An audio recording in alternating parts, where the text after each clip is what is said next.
মাঝারি আকারের এক গ্রাম চর কল্যাণপুর।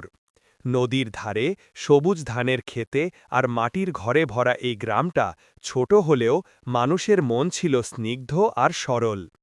কিন্তু এই গ্রামেরই শেষ প্রান্তে কাঁঠাল গাছের ছায়ায় দাঁড়িয়েছিল এক পুরনো মাটির বাড়ি।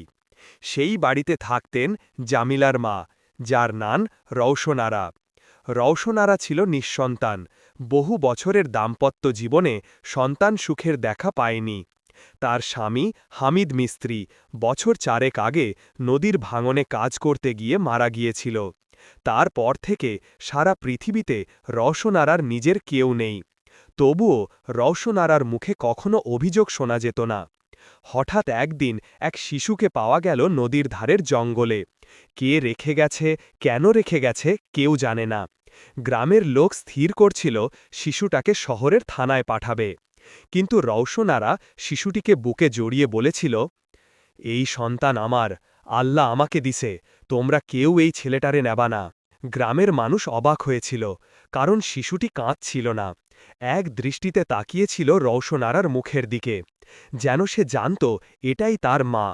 রওশনারা তার নাম রাখল জামিল। সেদিন থেকে রওশনারার জীবন বদলে গেল।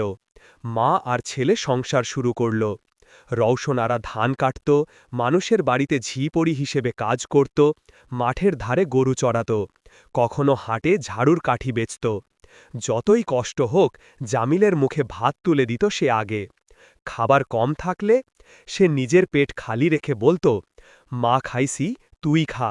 আর জামিল ছোটবেলা থেকেই বুঝত তার মায়ের হাসির মধ্যে কত লুকোনো ক্ষুধা আছে। রাত হলে মা তাকে গল্প শোনাত, চোখে হাত বুলিয়ে বলত, একদিন তুই অনেক বড় হবি রে আমার বাপ, মানুষ হবি, মায়ের কষ্ট ভুলাই দিবি। জামিল মাথা নেড়ে বলত, মা, আমি বড় হয়ে তোর সব কষ্ট দূর করমু। মা হাসত। মায়ের সেই হাসি ছিল পৃথিবীর সবচেয়ে সত্য হাসি। অধ্যায় ৩, শহরে যাওয়া। সময় গেল, জামিল বড় হল। এক সময় শহরের একটি দোকানে চাকরি পেল। মা বলল, যা বাপ, শিখে আস, জীবন বানাস। জামিল শহরে গেল। নতুন জীবন, নতুন বন্ধুবান্ধব, টাকা আর নতুন রঙিন জীবন। ফোনে মা বলত, বাপ, ভালো আছিস? জামিল বিরক্ত স্বরে বলত, হ আছি, তুমি এত ফোন দাও কেন, আমি কাজ করি। মা থেমে যেত, চুপ করে যেত। ফোন কেটে যাওয়ার পরে সে ছেলের ব্যবহারের জন্য চোখ মুছত।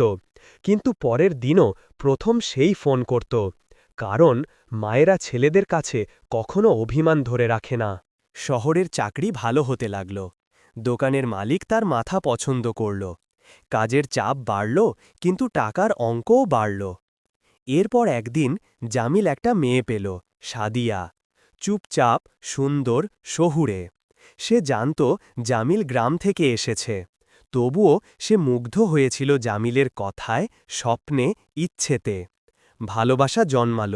জামিল বলল, চলো বিয়ে করি। সাদিয়া বলল, কিন্তু আগে তোমার মা, তিনি তো গ্রামের সাধারণ মহিলা। জামিল হেসে বলল, তুমি চিন্তা করো না, সব ঠিক হয়ে যাবে। কিন্তু ঠিক হল কি? বিয়ের দিন কাছে এলো। মা খুশিতে ছেলের জন্য নতুন পাঞ্জাবি কিনল, নিজের পুরনো শাড়ি ধুয়ে পরিষ্কার করল। মা ভাবল, আমার বাপ এখন ঘরে বউ আনতেছে, আল্লাহর কি দয়া। সে সেদিন শহরে গেল ছেলের সাথে দেখা করতে।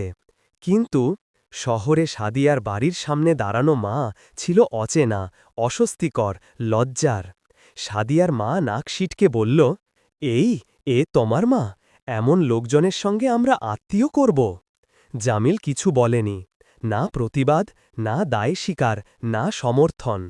মা দাঁড়িয়েছিল হাতের থ্যালেতে মুড়ি আর খেজুরের গুড় নিয়ে, যা সে ছেলের প্রিয় খাবার মনে করে এনেছিল।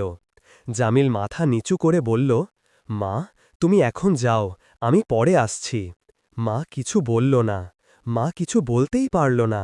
তার চোখ ভিজে উঠছিল, কিন্তু সে হাসল, কারণ ছেলের সামনে মায়েরা কাঁদে না।